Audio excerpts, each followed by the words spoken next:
Hello mga idol. Ito mga idol, mag-ihaw muna tayo ng isda na tuloy mga idol.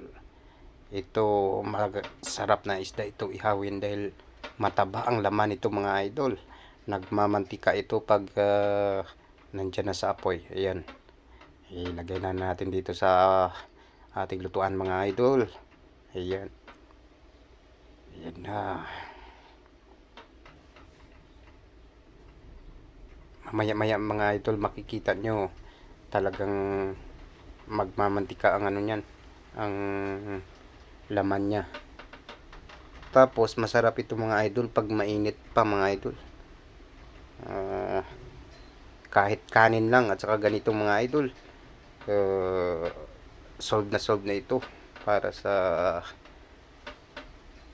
umagahan, tanghalian o hapunan. Pwede ito mga idol. Ayan o. Yan na mga idol.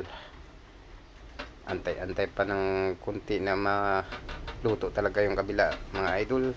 At babalik na rin natin yan. Makikita nyo yan mamaya ang pagmantika ng laman ng isda na ito mga idol. Ayan na, umuusok-usok na siya mga idol. Yan. Nilagyan namin dyan ng parang plancha mga idol, para hindi siya masunog dahil ang gamit namin dito ay kahoy. Umaapoy talaga. Yan, makita nyo yung apoy mga idol. Yan. So kaya ganyan ang aming ginawa. Ayan. Yan ang lakas ng apoy mga idol. So ganito lang dito mga idol buhay probinsya. Yan. Yan kung mapansin nyo mga idol, yung laman niya nagmamantika na. Ayan ayun, sarap itong mga idol. Yan, kutsara lang palang ginamit ko sa pagbaliktad mga idol dahil hindi ako nakapalit ng yung pang-ipit na para hindi mainitan yung kamay pag nagbaliktad ng inihaw na isda.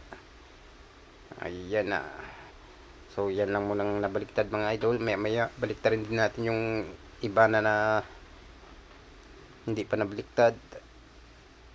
Yun sus, grabe mga idol, juicy yung yung laman ito. Yan, umusok-usok na. Yan, halos maluto na lahat mga idol. Ito medyo malapit na to mga idol. Makakakain na ng masarap na inihaw. Ayun mga idol, ibang klase. Ayun, talagang nagmamantika na mga idol.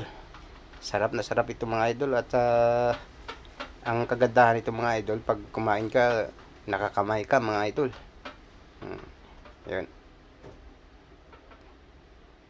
Sarap na mga idol. Kung nandito kayo sa ngayon habang nag-ihaw mga idol, sus, amoy na amoy nyo yung ang bango ng amoy ng inihaw na isdang ito mga idol. Yan, malapit na maluto lahat mga idol. Ito naman ang aming sinaing mga idol. Yan, pulang ewan ko itong klaseng kulay ng to, ng aming bigas. Parang orange ang kulay ng aming bigas mga idol. Ayan yan, hinanda ko na mga idol ang aking aking kanin para sa pagkaluto ng isda natin mga idol. Kakain na tayo mga idol. Ayan yan lang muna, ganyan lang muna kadami. Yan, diba mga idol? Yan, ito na mga idol, dahil luto na yung isda. Ayan na siya. Yan, titikman natin yan. May ginawa pa akong sausawan mga idol. Ito, yan. Ayan mga idol.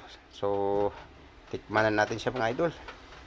Yan, sarap to mga idol. Habang nakakamay ng yan, sausaw natin ng konti doon sa sa sausawan. Yan, sarap ito. Ayan mga idol, ang sarap-sarap. Maraming salamat sa inyong panonood mga idol.